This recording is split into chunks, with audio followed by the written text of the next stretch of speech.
जय श्री राम। कथा की महिमा क्या है, सीधे शब्द में समझिए। कथा कैसे लिखते हैं?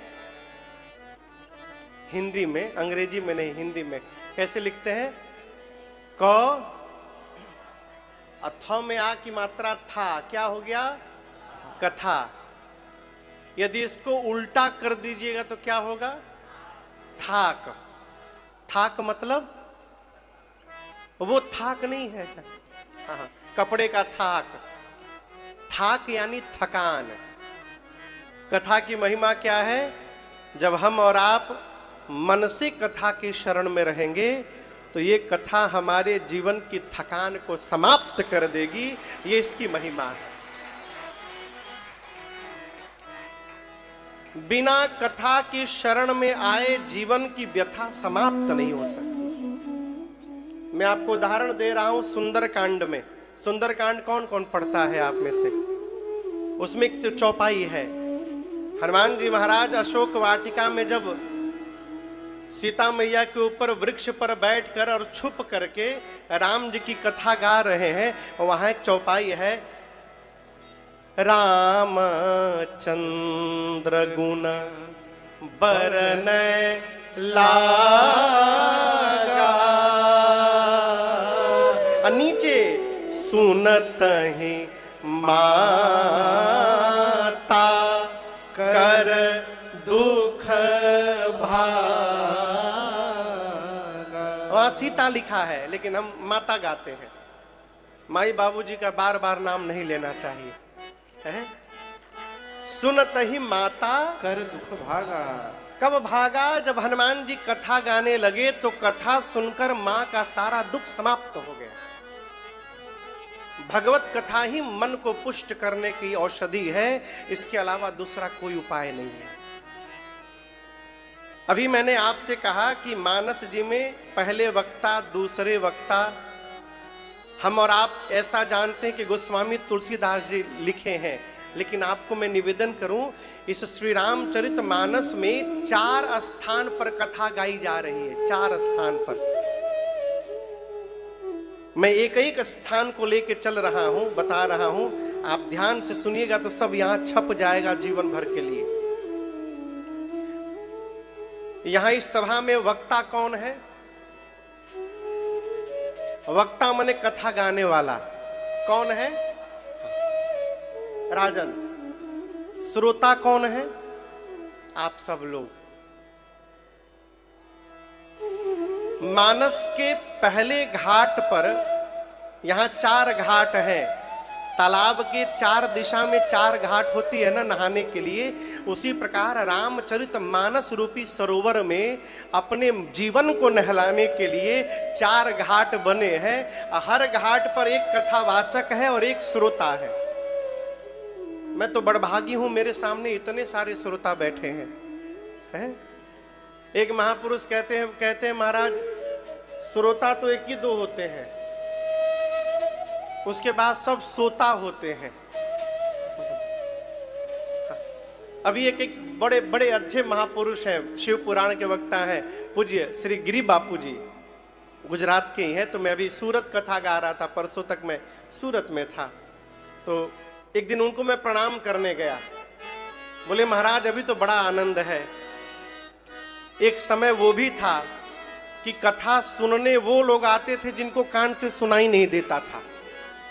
हाँ, सब बूढ़े बूढ़े लोग आते थे, किसी का घुटना खराब, किसी का कान खराब, और सब आके पंडाल में सो जाते थे। अब महाराज बोले जा रहे हैं। श्री रामचरितमानस के प्रथम घाट पर कथावाचक है पूज्यपाद गोस्वामी तुलसीदास जी। क्या नाम है? तुलसीदास जी महाराज। और उनके सामने श्रोता कौन है? तो गोस्वामी जी तो घोषणा करते हैं कि मैं अपने मन को सुना रहा हूं। जैसे मैं यहां कथा गा रहा हूं, यदि इस कथा को मैं नहीं सुन रहा हूं तो मैं जीवन भर कथा गाते रह जाऊंगा, मेरा कुछ होने वाला नहीं है।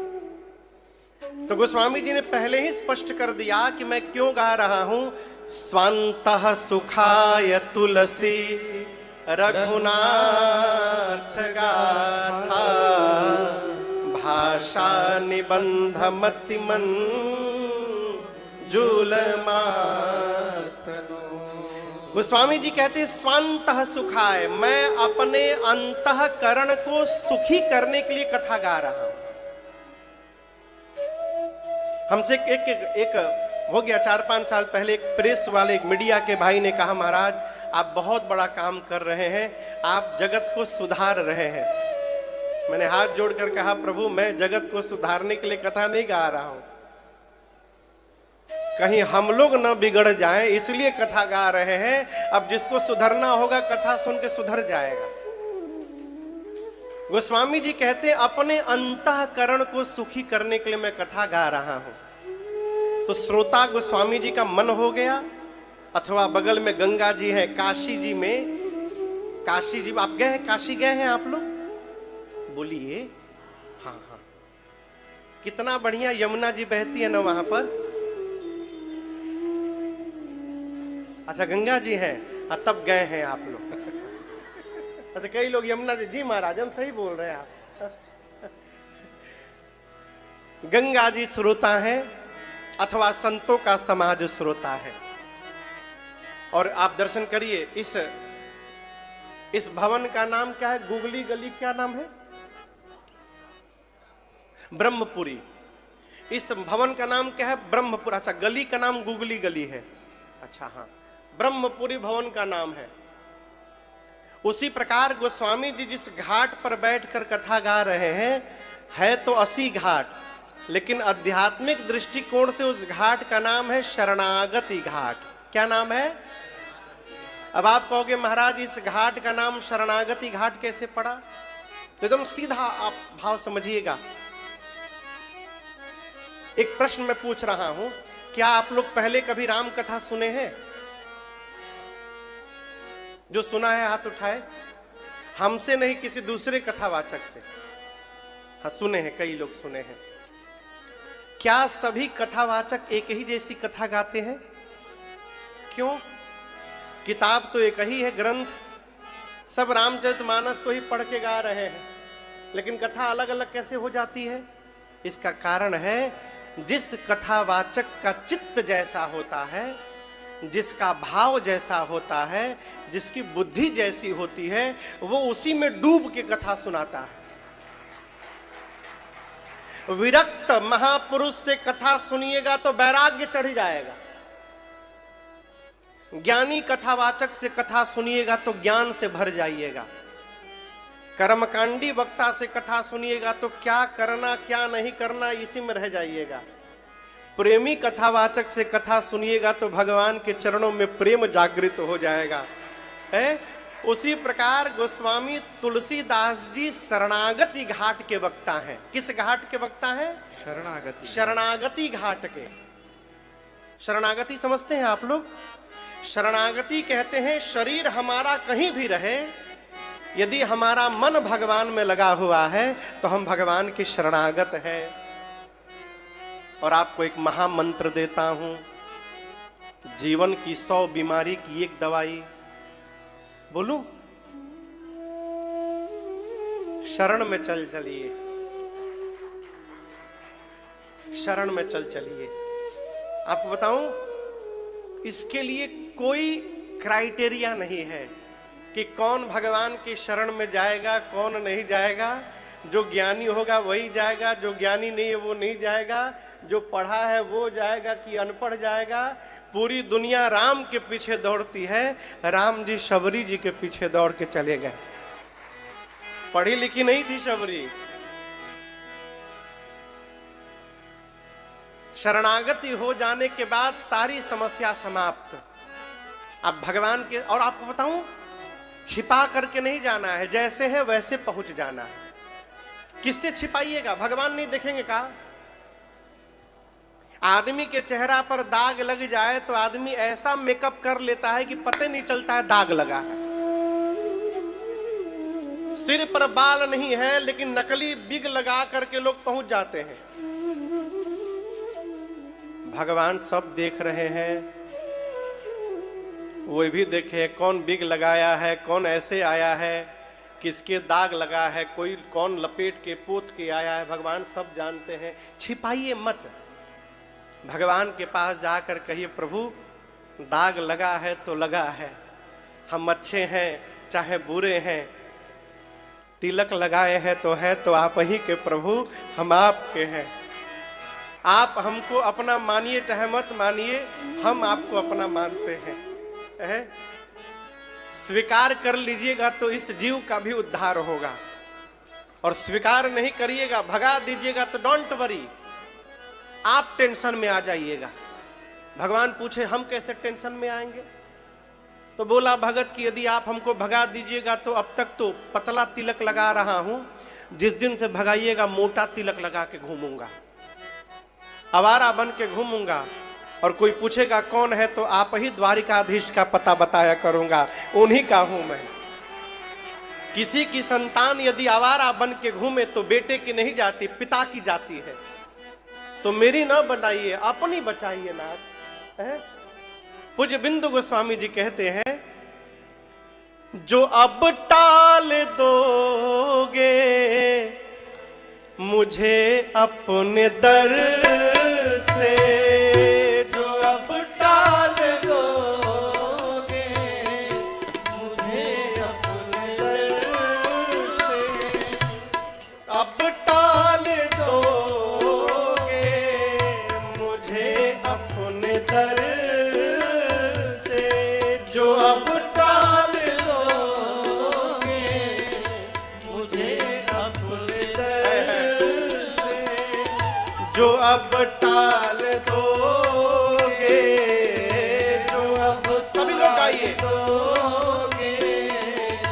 मुझे अपने दर से, तो होगी हसीना दर दर तुम्हारी, तो होगी हसीना दर दर तुम्हारी।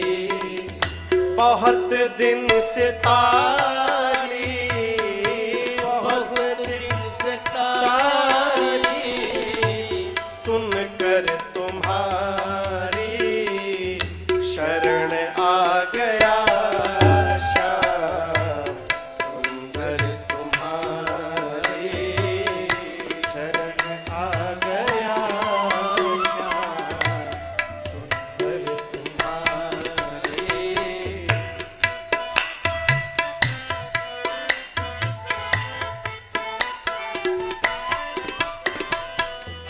यही प्रार्थना है, यही याचना है, यही प्रार्थना है, यही याचना।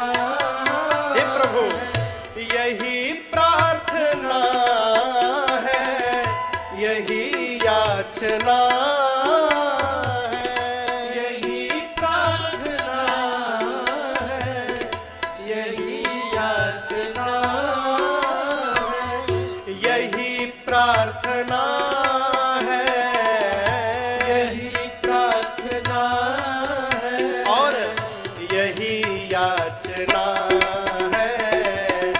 जुदा हो न नजरों से पल भर तुम्हारी, जुदा हो न नजरों से पल भर तुम्हारी। बहुत दिन से तारी, बहुत दिन से तारी, सुनकर तुम्हारी शरण आ गया, तुम्हारी शरण आ गया,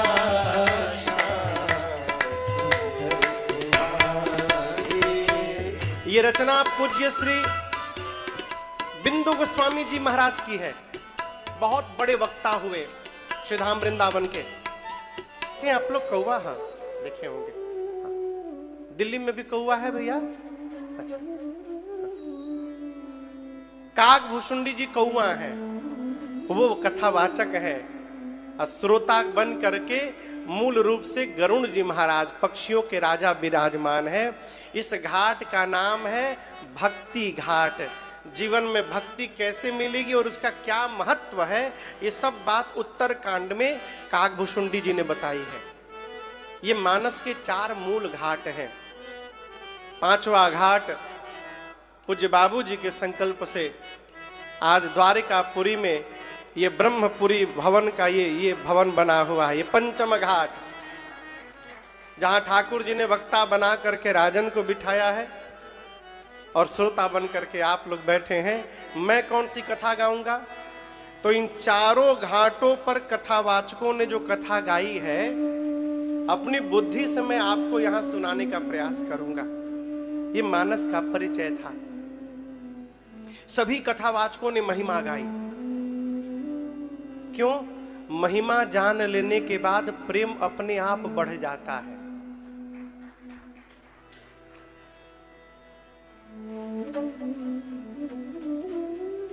जिसके सिर पर बाल न हो, माफ करिएगा यदि कोई है तो, हाँ, यदि उनको पता चल जाए कि ये जादू वाली लकड़ी है, कंघी है। एक कंघी हम खरीदे थे नीम के लकड़ी की, वो रिएक्शन कर गया। कोई कहे कि ये जादू वाली लकड़ी है और इस कंघी से यदि आप यहां कुछ नहीं है, उसके बाद यदि धीरे धीरे करेंगे ना तो आपके सिर पे बाल निकल आएंगे। तो महिमा जान लेने के बाद जिसके सिर पर बाल ना है वो पहले खरीदेगा। ये क्या है? महिमा जान गए तो आपकी प्रीति बढ़ गई, श्रद्धा बढ़ गया। उसी प्रकार सभी कथावाचकों ने महिमा गाकर सुनाया, जो मैंने अभी आपको सुनाया थोड़ी देर पहले। गोस्वामी जी कहते हैं राम जी की कथा कामधेनु है। याज्ञवल्क्य ऋषि कहते हैं मोह रूपी महिषासुर को समाप्त करने के लिए मां काली के समान है राम कथा। शंकर जी कहते हैं संशय रूपी पक्षी को उड़ाने के लिए हाथ की ताली के समान है राम कथा। जैसे ताली बजे तो कबूतर उड़ जाते हैं ना। मान लीजिए यहां 10-12 कबूतर आ गए, वहां जाकर आप क्या होगा? बोलिए, कौन उड़ जाएगा? हाँ, कबूतर। कबूतर उड़ जाएगा, पूरा बोलते हैं। ताली बजाएंगे तो क्या होगा? उड़ जाएंगे, कबूतर उड़ जाएंगे। उड़ जाएगा नहीं, कई कबूतर है, उड़ जाएंगे, कबूतर उड़ जाएंगे। शंकर जी कहते हैं जैसे हाथ की ताली बजाइए तो कबूतर उड़ जाते हैं, उसी प्रकार भगवान की कथा वो ताली है जो बजाएगा उसके जीवन के संशय के कबूतर उड़ जाएंगे। संशय समाप्त करने का एक ही उपाय है भगवत कथा। उसी कथा को लेकर हम और आप यहां बैठे हैं। श्री रामचरितमानस में गोस्वामी जी ने 7 कांड लिखे। कितने कांड? 7। कांड समझते हैं ना? कांड गलत वाला नहीं। एक श्रोता पूछा गोस्वामी जी ने कांड क्यों लिखा नाम? बाल कांड, अयोध्या कांड। हम तो कहते हैं घर में कोई गलत काम करके आता है तो कहा जाता है कौन सा कांड करके आए हो। अभी मैं सूरत राम कथा गा रहा था तो वहां कोई यूट्यूबर भैया आए थे, तो उनको मंच पे नहीं चढ़ने दिया गया। व्यवस्था थी वहां। परसों की कथा में कम से कम 50,000 लोग थे वहां पर, इतनी भीड़ थी, तो अपार जन सैलाब था वहां कथा में। तो मैं पहले दिन से निवेदन करता रहा माताओं से कि कृपया कोई असली गहना पहन के ना आवे, क्योंकि कथा सबकी मनोकामना पूरी करती है। हाँ भाई, बाद में रोने से क्या मतलब। मैं कई दिन से प्रार्थना कि कोई गहना पहन के ना आवे, कोई गहना पहन के ना आवे। उसमें कोई माता जी आ गई होंगी, उनका कट गया चेन। अब उनका चेन कट गया तो वो वही यूट्यूबर भैया मिल गए, वो उनका पूरा वीडियो बनाए और उसको पोस्ट कर दिए। सूरत की राम कथा में, पूज्य राजन जी की राम कथा में हुआ कांड, बड़ा हेडिंग डालकर बनाया। हमको किसी ने भेजा, हम इससे क्या हो जाएगा। लेकिन गोस्वामी जी वो कांड नहीं लिखते। कांड यानी भाग। 7 कांड लिखा। नाम बोलिए साथ में। पहला कांड का क्या नाम है? बाल कांड। दूसरा श्री अयोध्या कांड। तीसरे में आके गड़बड़ात है सब। अरण्य कांड बहुत बढ़िया मैया। चौथा श्री किष्किंधा कांड। पांचवा सुंदर कांड, ये सबको याद है। छठा कांड लंका कांड, केवल सुनना है, लगाना नहीं है कहीं। और सातवें कांड का क्या नाम है? उत्तर कांड। ये मानस के 7 कांड हैं। 7 ही कांड क्यों लिखे गोस्वामी जी ने? 7 दिन होते हैं, 7 रंग होते हैं, हैं? सप्तपुरियां हैं, इसलिए गोस्वामी जी ने 7 कांड लिखे।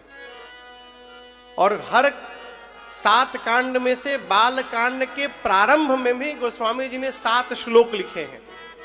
ऐसा लगता है कि एक एक कांड को स्मरण करके बाबा ने 7 श्लोक की रचना की है।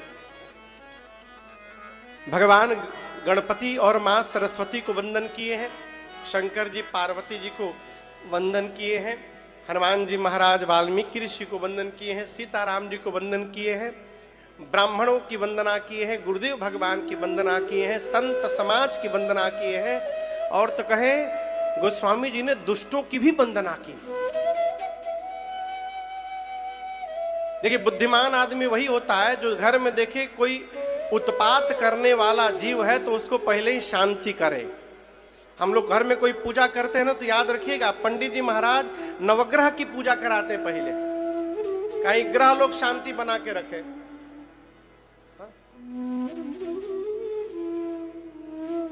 परिवार में 2 संबंध ऐसे हैं जो बहुत उत्पात करते हैं, उनका नाम मालूम है आपका क्या है? लेकिन कोई बोल नहीं रहा है। बताइए बताइए, डरिए मत।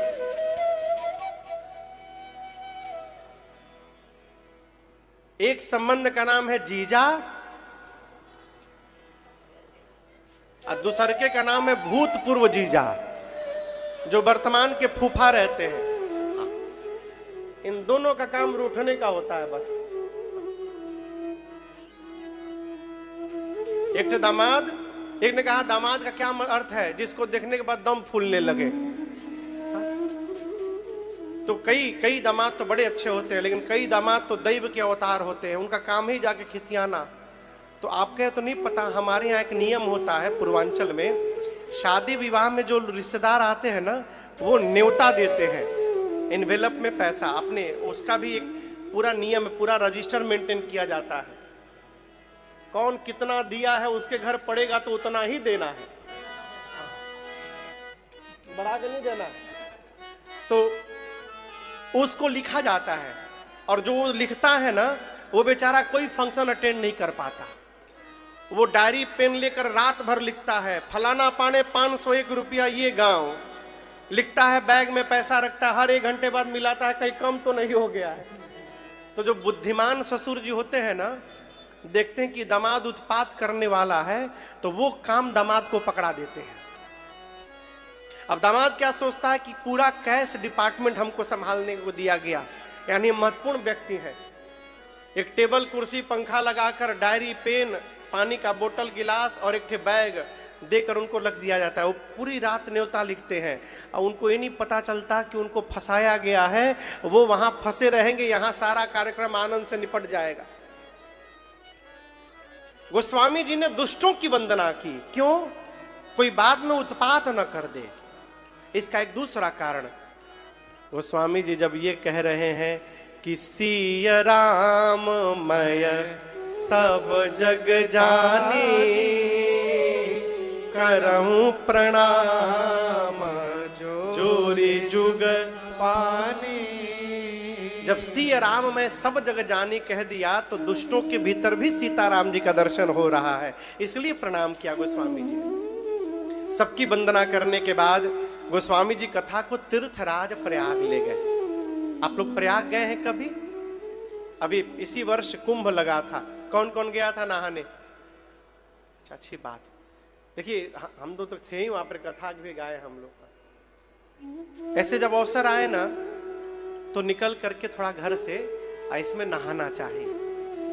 अभी मैं आपको सूचित करूं, 2027 में संभवतः नासिक में महाकुंभ है 27 में, और 28 में उज्जैन में कुंभ है।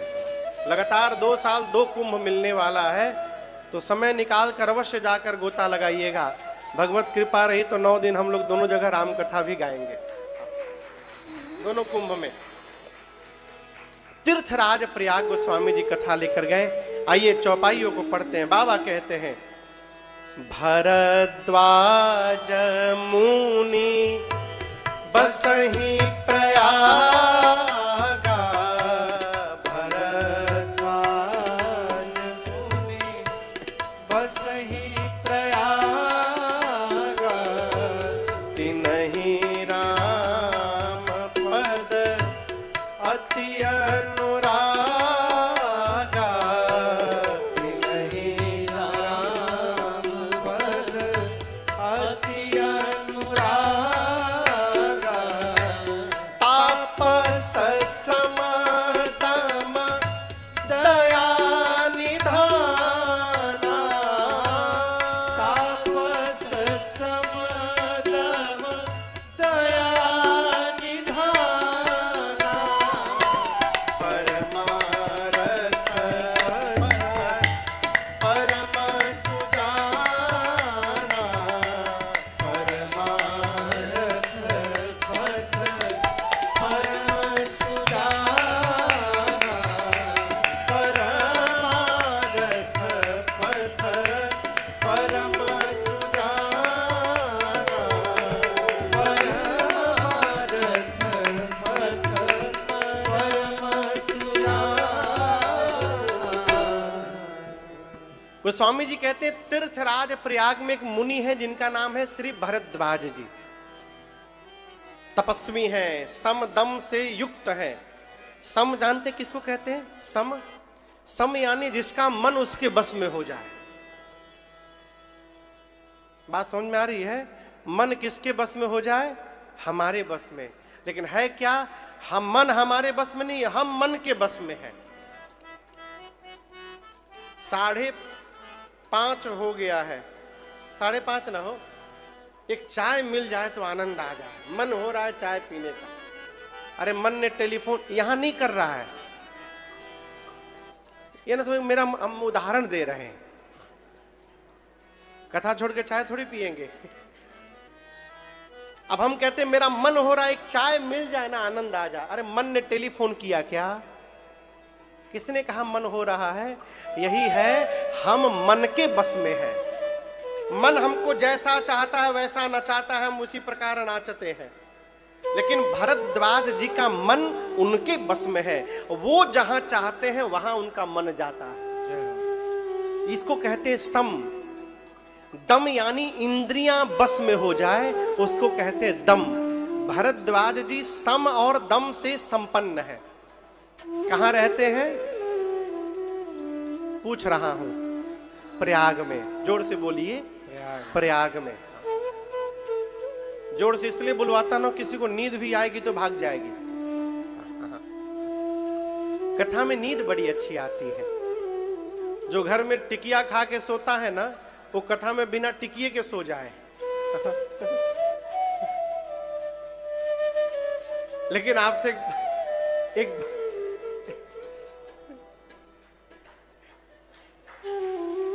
एक बात कहें हम आपसे, कभी कभी थकान से भी नींद आ जाती है। लेकिन हम तो कहते हैं नींद भी आए ना तो आके सो जाइए। क्यों? जितना आप सोइएगा उतना पीछे का खाली होता रहेगा, और जिस दिन बैलेंस 0 होगा पीछे का, उस दिन आपकी आंख खुल जाएगी और फिर कभी जीवन में नींद नहीं आएगी आपको। तो तीर्थराज प्रयाग में रहते हैं श्री भरद्वाज जी। तपस्वी हैं, समदम से युक्त हैं। आपको पता है कि नहीं पता है, हर वर्ष माघ महीने में तीर्थराज प्रयाग में मेला लगता है। कब से? मकर संक्रांति से। अभी 14 जनवरी को मकर संक्रांति आएगी, उस दिन से 1 महीने का मेला लगता है प्रयाग में। मिश्रा जी, पूरे देश के ऋषि मुनि जाकर वहां पर वास करते हैं। समझिए, छोटा कुंभ हर साल लगता है तीर्थराज प्रयाग में। अभी तैयारी प्रारंभ हो गई है वहां की। एक बार ऋषि मुनि आए, 1 महीना वहां रहे, स्नान किए, त्रिवेणी में कथा सुने, कथा किए, और 1 महीने बाद जब अपने आश्रम जाने लगे तो उन मुनियों में एक मुनि है जिनका नाम है याज्ञवल्क्य जी। याज्ञवल्क्य मुनि परम विवेकी, परम विवेकी है याज्ञवल्क्य जी। जब वो भरद्वाज जी से बोले कि मैं अपने आश्रम जाऊं, तो भरद्वाज राखे पद टेके, पांव पकड़कर भरद्वाज जी ने याज्ञवल्क्य ऋषि को रोक लिया। आश्रम में ले गए, अपने बिठाए, पांव पखारे, पूजन किए। याज्ञवल्क्य मुनि ने पूछा, आपने मुझे क्यों रोका है? भरद्वाज जी बोले, प्रभु मेरे मन में एक संशय है। मैं जानता हूं कि मेरे संशय को आपको छोड़कर कोई प्रकट करने वाला, दूर करने वाला नहीं है। याज्ञवल्क्य ऋषि बोले, कहिए क्या संशय? बोले, यही तो बात है, मुझे आपसे पूछने में लज्जा आ रही और भय लग रहा है। कहत सो मोहि लागत भय लाजा। याज्ञवल्क्य ऋषि बोले, लज्जा क्यों आ रही है? भरद्वाज जी बोले, मुनिवर मेरे गुरुदेव का नाम है प्रातः स्मरणीय परम पूज्य श्री वाल्मीकि मुनि। वाल्मीकि मुनि का नाम सुने हैं आप लोग? वाल्मीकि मुनि के शिष्य हैं श्री भरद्वाज जी। वाल्मीकि मुनि राम जी के अवतार के पहले ही रामायण की रचना कर दिए थे।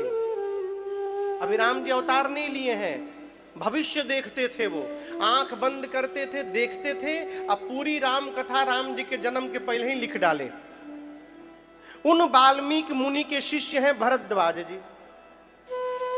भरद्वाज जी बोले, मेरा जो प्रश्न है उसको सुनकर आप कहीं ये ना सोचने लगे, इतने बड़े महात्मा के शिष्य होकर और इनको इतनी छोटी सी बात नहीं मालूम, इसलिए लज्जा आ रही है और भय इसलिए लग रहा है, कहीं मेरा प्रश्न सुनकर आप ये न सोच बैठे कि मैं कहीं आपकी परीक्षा तो नहीं ले रहा हूं, इसलिए मुझे भय लग रहा है।